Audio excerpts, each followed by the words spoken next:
اچھا پھر مجھے یہ بتائیں یہ قسمت کیسے ورک کرتی ہے؟ یعنی ایک بندہ عام انسان ہوتا ہے، اگلے دن وہ دنیا میں مشہور ہو جاتا ہے. ایک آدمی بالکل سویا ہوا ہے، اس کی اربوں روپے کی لاٹری لگ گئی ہے، کچھ پتہ لگا کہ کوئی وظیفہ کیا تھا جی میں نے. کیا واقعی کوئی ایسا وظیفہ ہوتا ہے جو انسان کی قسمت بدل دے؟ اور اگر ہے تو عملی طور پہ آپ کی زندگی پہ کوئی وظیفہ اگر کام کیا ہوا مستند وظیفہ کوئی ہے تو بتائیں. جی بالکل، وظائف اپنا اثر رکھتے ہیں. پہلا سوال آپ کا تھا قسمت کا. تقدیر، یہ دنیا جو ہے یہ دارالاسباب ہے. سبب اختیار کرنا ہمارا کام ہے، اس میں اثر ڈالنا یہ اللہ کا کام ہے. بندہ جب قدم اٹھاتا ہے نا، اللہ قرآن پاک میں کہتے ہیں والذین جاہدوا فینا لنہدینہم سبلنا، کہ جب بندہ قدم اٹھاتا ہے ہم اس کے لیے راستے کھول دیتے ہیں. حضرت یوسف علیہ السلام کو زلیخا نے وہ ساتھ میں کمرے میں لے گئی تھی، دروازے بند کر لیے تھے اور گناہ کی دعوت دی تھی. تو حضرت یوسف علیہ السلام نے فرمایا معاذ اللہ، میں اللہ کی پناہ میں آتا ہوں. تو آپ وہاں کھڑے نہیں رہے، یہ نہیں سوچا کہ دروازے بند ہیں، تالے لگے ہوئے ہیں، اللہ کی ذات پہ بھروسہ کر کے قدم اٹھایا دروازے کی طرف. تو دروازہ تالا ٹوٹتا ہے، دروازہ کھلتا ہے، آپ باہر چلے جاتے ہیں. ساتوں دروازے اسی طرح کھل گئے.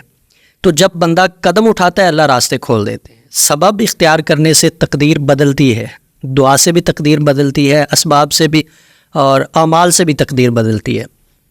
جیسے کہ دیکھیں حدیث پاک میں ہے کہ ایک بندہ دنیا میں آیا ہے تو وہ اپنا رزق بھی لکھوا کے لایا ہے، اپنی عمر بھی لکھوا کے لایا ہے.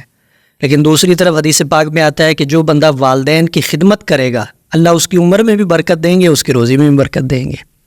تقدیر کی دو قسمیں ہیں نا، ایک تقدیر ہے جو کسی عمل کے ساتھ معلق ہے کہ آپ یہ کام کریں گے تو یہ ایسے ہو جائے گا، یہ کریں گے تو یہ ایسے ہو جائے گا. قسمت ہو جاتا ہے ایسا کہ ایک وقت میں بندے کے حالات ٹھیک نہیں ہیں، اس سے کوئی اچھا کام ہو جاتا ہے، اللہ کو وہ پسند آ جاتا ہے، اللہ اس کے حالات کو بدل دیتے ہیں. یہ اکثر آپ نے اپنے والا کوئی وظیفہ نہیں بتایا؟ یہ بھی قریب کی بات ہے، زیادہ دور کی بات نہیں. رمضان المبارک کا مہینہ تھا، تو جس مسجد میں میں تراویح پڑھا رہا تھا وہ میرے گھر سے تقریباً 2 سے 2.5 کلومیٹر کے فاصلے پہ تھی. میں نے تراویح پڑھائی تو تراویح پڑھانے کے بعد میرے پاس سواری نہیں تھی کہ میں اس پہ بیٹھ کے تو اپنے گھر میں آ سکوں. تراویح کے بعد حالات اس طرح کے تھے، تو میں پیدل آتا تھا روز ہی. تو ایک دن میں پیدل آ رہا تھا تو دل بڑا بجھا سا ہوا تھا. ہمارے جو ائمہ ہیں، خطباء ہیں، ان کے ساتھ ہماری مساجدوں والے جو کرتے ہیں، آپ حضرات جانتے ہیں سبھی، تو میں بھی ان کے زیر اثر تھا. لیکن دل میں بڑی ایک کڑن تھی کہ یا اللہ دیکھیں تراویح پڑھا کے آ رہا ہوں اور میرے پاس سواری نہیں ہے، پھر صبح سحری میں جا کے وہاں پہ نماز بھی پڑھانی ہے، درس بھی دینا ہے. تو میں واپس آیا تو گھر میں پہنچ کے نا میرے ایک استاد ہیں، یہ روحانی عملیات کے بلوچستان کے، سید عبداللہ شاہ صاحب ان کا نام ہے. میں نے ان کو کال کی تو بس اللہ کی طرف سے ایسا ہوا، میں نے ان کو کال کی تو میرے آنسو گرنے شروع ہو گئے. میں نے کہا استاد جی حالات بہت خراب ہیں، اپنا گھر نہیں ہے، اپنی سواری نہیں ہے، بچوں کے دودھ کے پیسے نہیں ہیں. یہ 1 سال پہلے، یہ تقریباً 2-3 سال پہلے کی بات ہے. انہوں نے مجھے حوصلہ دیا، کہا کہ روئے نہیں، یہ ایک میں چھوٹا سا عمل آپ کو بتا رہا ہوں، یہ آپ کریں. انہوں نے جی مجھے بتایا سورہ والضحیٰ کا وظیفہ، ترتیب بھی انہوں نے بتائی، چھوٹا سا ہے، بڑا مختصر سا ہے. جو اب آپ سن رہے ہیں وہ اس کو کریں. میں نے جس کو بھی بتایا ہے اس نے اس وظیفے کے ثمرات سے فائدہ اٹھایا ہے، اس کی برکات سے اس نے فائدہ اٹھایا ہے. وظیفہ یہ تھا کہ عشاء کی نماز کے بعد جائے نماز پہ بیٹھ کے 3 مرتبہ درود ابراہیمی پڑھنا ہے اور اس کے بعد سورہ والضحیٰ کو پڑھنا ہے.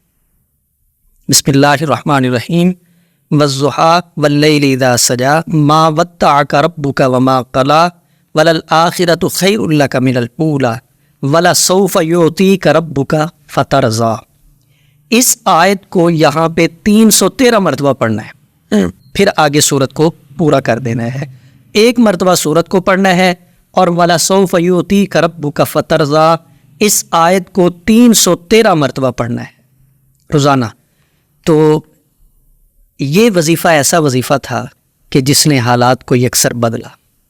اللہ نے سواری بھی دی، اللہ نے مکان بھی دیا، اللہ نے قرض تک اتار دیا, اچھا ماشاء اللہ. حالات بہتر ہو گئے.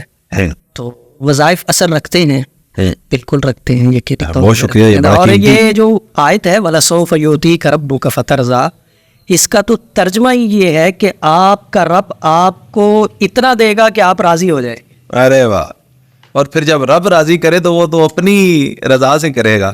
انسان کا تو اتنا برتن ہی نہیں ہے اس میں سما سے. وہ یہ آیت رسول اللہ صلی اللہ علیہ وسلم کے متعلق ہے, لیکن ہم حضور کے امتی ہیں. جب یہ ہماری زبان پہ آتی ہے نا تو اللہ اس کی برکات سے ہمیں بھی نوازتے ہیں. بے شک, کوئی شک نہیں. میں اگلے موضوع کی طرف جانا چاہوں گا.